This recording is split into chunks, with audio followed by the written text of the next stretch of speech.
Wrong turn the last resort. कहानी की शुरुआत में तो साइकिलिस्ट को दिखाया जाता है जो जंगल में वेस्ट वर्जीनिया में साइकिल चला रहे होते हैं, और तभी हमें थ्री फिंगर, सॉ टूथ और वन आई को दिखाया जाता है जो तीनों के तीनों आदमखोर हैं। वो इन दोनों ही लड़कों को मार देते हैं। अब इसी जगह पर हमें एक होटल दिखाया जाता है जिसका नाम हॉप स्प्रिंग होटल होता है। इसे दो भाई बहन चलाते हैं जिनका नाम जैक्सन और सैली है। जैक्सन और सैली रात को जंगल में जाते हैं जहां पर वो उन तीनों आदमखोर भाइयों से मिलते हैं जो कि थ्री फिंगर, सॉ टूथ और वन आई हैं। दरअसल ये सब के सब आपस में रिलेटिव हैं। जैक्सन और सैली इंसानों की तरह दिखते हैं लेकिन दिमागी तौर पर वो भी वहशी हैं। वहीं हमें इस घने जंगल में गाड़ी को आते हुए दिखाया जाता है जिसे डैनी नाम का लड़का चला रहा होता है। दरअसल कुछ दिन पहले उसे एक लेटर मिला था जिसमें लिखा था कि हॉप स्प्रिंग होटल तुम्हारा है, तुम यहाँ पर आ सकते हो। इसीलिए डैनी अपने दोस्तों के साथ यहाँ पर आ रहा होता है। जब ये होटल पहुंचते हैं तो जैक्सन और सैली इनका स्वागत करते हैं, लेकिन उन्हें नहीं पता था कि डैनी अपने दोस्तों के साथ यहाँ पर आएगा, जिसे देखकर वो बिल्कुल खुश नहीं होते। अब इसी होटल में एक बूढ़ी औरत रुकी हुई होती है और जब वो यहाँ से चेकआउट कर रही होती है तो उसे मार दिया जाता है, क्योंकि एक बार जो इस होटल में आता है उसे कभी भी यहाँ से जिंदा वापस नहीं जाने दिया जाता। अगली सुबह दिखाया जाता है कि डैनी की एक दोस्त मार्केट जाती है। तभी वो वहाँ पर नोटिस बोर्ड में देखती है कि वहाँ पर बहुत सारे लोगों की फोटोज हैं जो इस शहर से मिसिंग है, यानी कि उनका कुछ पता नहीं चला कि वो कहाँ गए। तभी यहाँ का शेरिफ आता है और वो वहाँ पर उस बूढ़ी औरत की भी फोटो लगा देता है जिसे रात को उन भाइयों ने मार दिया था। वहीं होटल में जैक्सन को दिखाया जाता है जो डैनी को अपने साथ शिकार पर चलने के लिए कहता है। डैनी उसके साथ चला जाता है और जैक्सन उसे सिखाता है कि शिकार कैसे करते हैं। दरअसल उसके दिमाग में बहुत कुछ चल रहा होता है। वहीं उन तीनों आदमखोर भाइयों को दिखाया जाता है जो शहर के शेरिफ को मार देते हैं। वहीं होटल में दिखाया जाता है कि डैनी के सभी दोस्त डैनी के लिए परेशान होते हैं क्योंकि डैनी ने किसी को नहीं बताया था कि वो शिकार पर जा रहा है। इसीलिए डैनी की जो गर्लफ्रेंड है जिसका नाम टोनी है वो अपने एक दोस्त को कहती है कि तुम डैनी को ढूंढने जाओ। और जब डैनी का वो दोस्त उसे ढूंढने के लिए जंगल में आता है तो वहां पर वो सॉ टूथ को देखता है। सॉ टूथ को देखकर वो भागना शुरू कर देता है और तभी वो डैनी से टकराता है, जिस वजह से दोनों के दोनों ढलान की तरफ लुढ़कना शुरू हो जाते हैं और डैनी का पैर कटीली तार में फंस जाता है, वो जख्मी हो जाता है। जैक्सन भी यहाँ पर आ जाता है और वो डैनी को कटीली तार से निकालकर वापस होटल ले आता है। होटल में रात को दिखाया जाता है कि जैक्सन की बहन जिसका नाम सैली है वो डैनी की टेक केयर कर रही होती है, उसके जख्मों पर मरहम लगा रही होती है। और तभी वहां पर डैनी की गर्लफ्रेंड टोनी आ जाती है। उसे देखकर सैली वहां से चली जाती है। अब डैनी को अगली सुबह दिखाया जाता है जिसे बहुत ही पीस और बहुत ही काम लग रहा होता है, क्योंकि एक दिन पहले उसने हिरन का शिकार किया था। उससे उसके दिमाग में बहुत बदलाव आया होता है। इसीलिए वो अपने दोस्तों को कहता है कि अब वो यहीं पर और इस होटल को वो चलाएगा। वहीं डैनी के दो दोस्तों को दिखाया जाता है जो फैसला करते हैं कि वो यहाँ से वापस जा रहे हैं, लेकिन इस होटल के अंदर बहुत सारी एंटीक चीजें हैं जो कि बहुत ही बेशकीमती है। जाने से पहले वो चीजों को चुराना चाहते हैं और चीजें चुराने के लालच में वो नीचे बेसमेंट तक पहुंच जाते हैं। और तभी सैली ने देख लेती है और सैली के देखने के कुछ ही देर बाद यहाँ पर वो तीनों आदमखोर भाई आ जाते हैं, यानी कि थ्री फिंगर, सॉ टूथ और वन आई, और वो इन दोनों को मार देते हैं। इसके बाद दिखाया जाता है कि होटल के केयरटेकर यानी कि जैक्सन और सैली ये दोनों के दोनों डैनी के पास जाते हैं और उसे कहते हैं कि हम तुम्हें अपनी फैमिली से, अपने परिवार से मिलाना चाहते हैं। डैनी इनके साथ चला जाता है। ये दोनों उसे जंगल के रास्ते एक गांव में ले जाते हैं जहां पर बहुत सारे डिफॉर्म लोग होते हैं और ये सब के सब इन्हीं का परिवार है। ये डैनी को एक नशीली चीज पीने के लिए देते हैं और इसके बाद सैली उसे बताती है कि शुरू में यहाँ पर 3 परिवार रहने के लिए आए थे, जिसमें से एक परिवार हिलिकर्स का था और तुम उन्हीं के वंशज हो। जैक्सन उसे बताता है कि यहाँ पर जितने भी लोग हैं ये सब के सब प्योर ब्लड नहीं है, लेकिन तुम और सैली, तुम दोनों के दोनों प्योर ब्लड हो। अगर तुम दोनों शादी कर लेते हो तो तुम्हारे बच्चे बहुत ही बेहतरीन होंगे, उनका दिमाग बहुत तेज होगा जैसे कि थ्री फिंगर का है। अब यहाँ पर डैनी का पीछा करते हुए उसका एक दोस्त भी पहुंच चुका होता है, लेकिन उसे पकड़ लिया जाता है। वो डैनी से बहुत मदद मांगता है, लेकिन डैनी उसकी कोई भी मदद नहीं करता और उसे यहाँ पर मार दिया जाता है। डैनी अब अगली सुबह होटल पहुंचता है, जहां पर उसकी गर्लफ्रेंड टोनी उसे देखकर परेशान हो जाती है, क्योंकि अभी भी वो रात की नशीली चीज के नशे में होता है। उसका पूरा बिहेवियर चेंज होता है। वो डैनी को कहते हैं कि हमें यहाँ से चलना चाहिए, लेकिन डैनी साफ साफ मना कर देता है। वो कहता है कि मैं यहीं रहूंगा, तुम सब के सब चले जाओ। अब ये सारे दोस्त किचन में जाते हैं। जहाँ जाने के बाद इन्हें पता चल जाता है कि यहाँ पर जो भी लोग रहते हैं वो इंसानों को मारते हैं। ये सब के सब डर जाते हैं और यहाँ से भागना शुरू कर देते हैं। लेकिन तभी थ्री फिंगर अपने भाइयों के साथ यहाँ पर आ जाता है। वो इनका पीछा करता है और इनके एक साथी को पकड़ लेता है और तीनों भाई मिलकर उसे मार देते हैं। अब टोनी के साथ जो उसका दोस्त रॉड होता है वो उसे यहाँ से चलने के लिए कहता है, मगर टोनी डैनी के बिना यहाँ से नहीं जाना चाहती, इसीलिए वो डैनी को ढूंढने के लिए चली जाती है। वहीं अब रॉड यहाँ से निकलना चाहता है, लेकिन तभी उसका पैर एक ट्रैप में फंस जाता है, यानी कि अब वो यहाँ से हिल भी नहीं सकता और ये ट्रैप इतना मजबूत होता है कि इसे वो खोल भी नहीं सकता।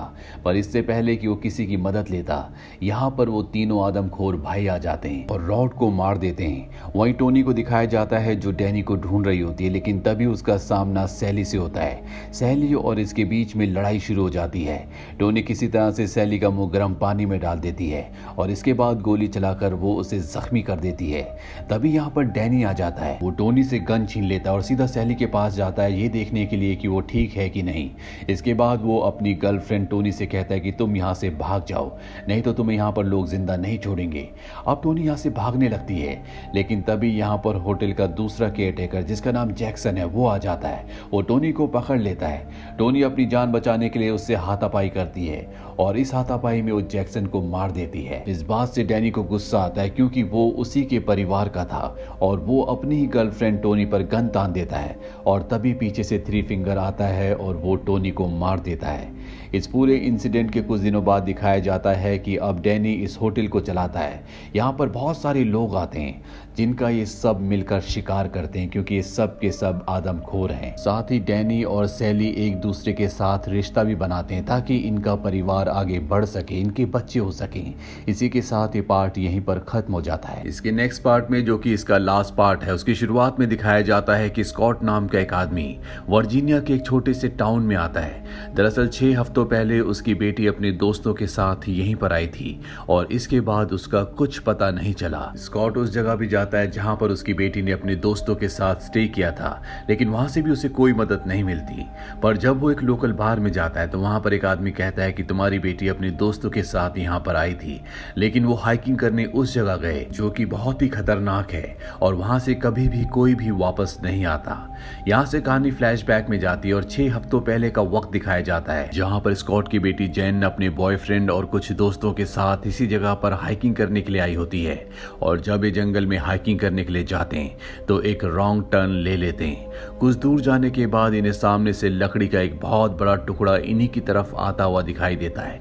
ये सब के सब उससे बचने की कोशिश करते हैं, पर ये उससे बच नहीं पाते। सब के सब घायल हो जाते हैं और इनका एक दोस्त मारा भी जाता है। ये सब समझ जाते हैं कि यहाँ पर बहुत खतरा है, इसीलिए सब के सब यहाँ से निकलना चाहते हैं, लेकिन चाहकर भी ये यहाँ से नहीं निकल पाते, क्योंकि ये इस जंगल में खो गए होते हैं। अब रात हो जाती है और इन सबको जंगल में ही अपना टेंट लगाना पड़ता है। रात को बिजली कड़कने की आवाज से जेन की नींद खुल जाती है और उसे एक साया दिखता है। इसके बाद उसे कुछ भी नहीं दिखता। अगली सुबह जब ये सब के सब उठते हैं तो देखते हैं कि ये सब के सब कब्रिस्तान में सो रहे थे और वहां पत्थरों के ऊपर एक बोर्ड भी लगा होता है जिस पर तारीख होती है 24 नवंबर सन 1859। दरअसल ये वो वक्त था जब नॉर्थ और साउथ के बीच में वॉर होने वाली थी। वॉर से बचने के लिए कुछ फैमिलीज यहाँ पर आकर बस गई थी, जिन्होंने अपने आप को नाम दिया फाउंडेशन। अब यहाँ पर इनकी एक साथी गायब होती है, साथ ही इनके मोबाइल फोन्स भी गायब हैं। अब जो लड़की गायब है उसका बॉयफ्रेंड सभी को लेकर आगे बढ़ता है ताकि वो उसे ढूंढ सके। तभी इन्हें एक लड़की दिखती है जो कि लोकल है, जिससे पहले भी नीचे गांव में मिल चुके हैं।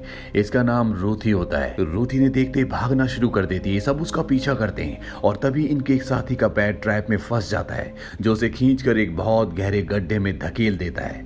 अब जेन समझ जाती है कि यहाँ पर कोई है जो इनका शिकार करना चाहता है, इनको मारना चाहता है।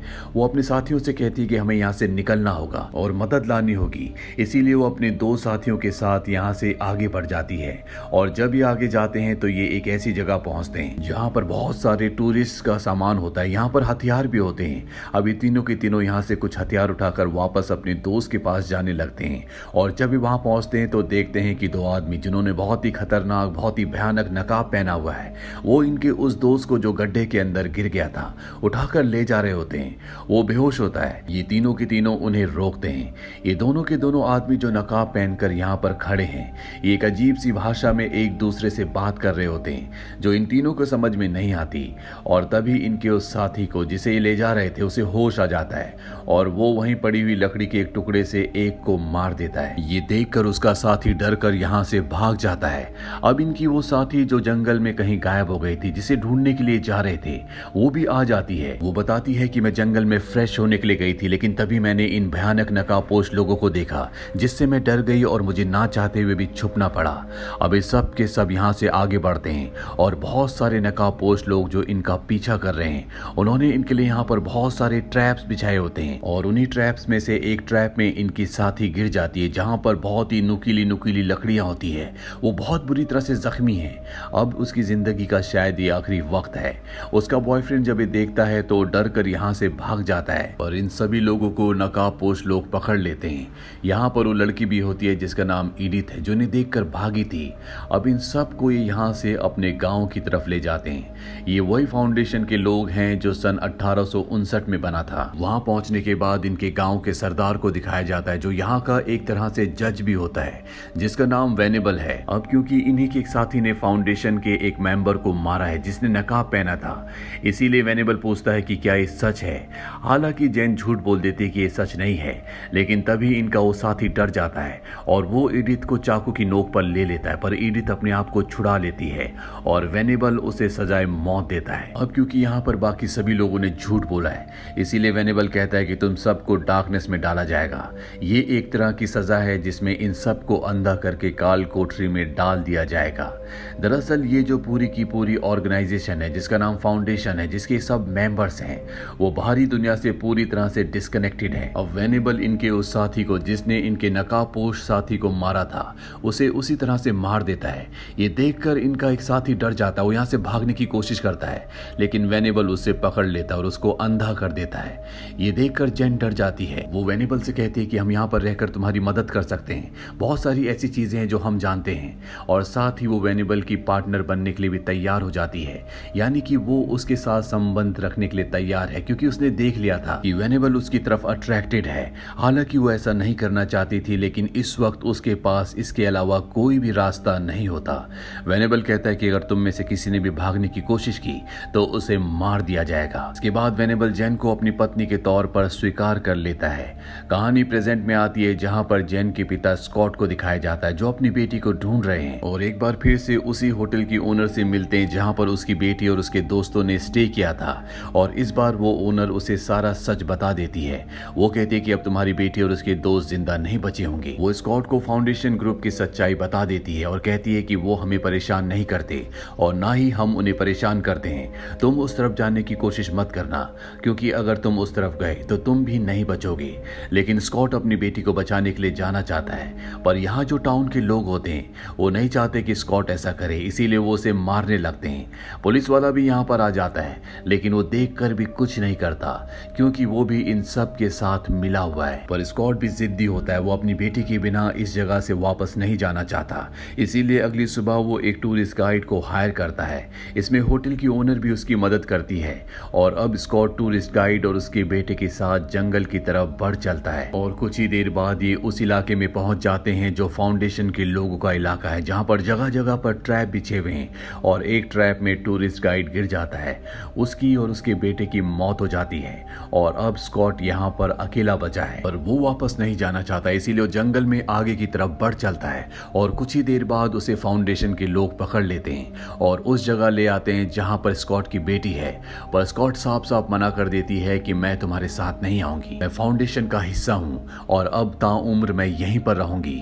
वेनेबल स्कॉट से कहता है कि तुमने हमारे इलाके में कदम रखा, इसीलिए तुम्हें डार्कनेस की सजा दी जाएगी, जिसका मतलब है कि स्कॉट को भी अंधा कर दिया जाएगा। पर जब रात होती है तो स्कॉट के पास उसकी बेटी जेन जाती है और कहती है कि हमें यहाँ से भागना होगा। जेन अपने उस साथी को जो यहाँ पर इन्हीं के साथ रहता है उसे भी अपने साथ चलने के लिए कहती है, पर वो मना कर देता है। अब जब जेन अपने पिता के साथ भागी रही होती है तभी यहाँ पर रूथी इन्हें देख लेती है, लेकिन रूथी इनकी मदद करती है क्योंकि वो भी यहाँ पर फंसी हुई है और वो नहीं चाहती कि ये दोनों भी उसकी तरह यहाँ पर फंस जाए। वो इन्हें एक रास्ता दिखाती है जो ट्रायल रूम की तरफ जाता है, जहाँ पर उन लोगों को रखा जाता है जिन्हें अंधा कर दिया गया है। स्कॉट और उसकी बेटी जेन उसके अंदर जाते हैं, जहाँ पर बहुत सारे लोग जो पूरी तरह से ब्लाइंड हैं, वो यहाँ पर एक नर की जिंदगी जी रहे होते हैं।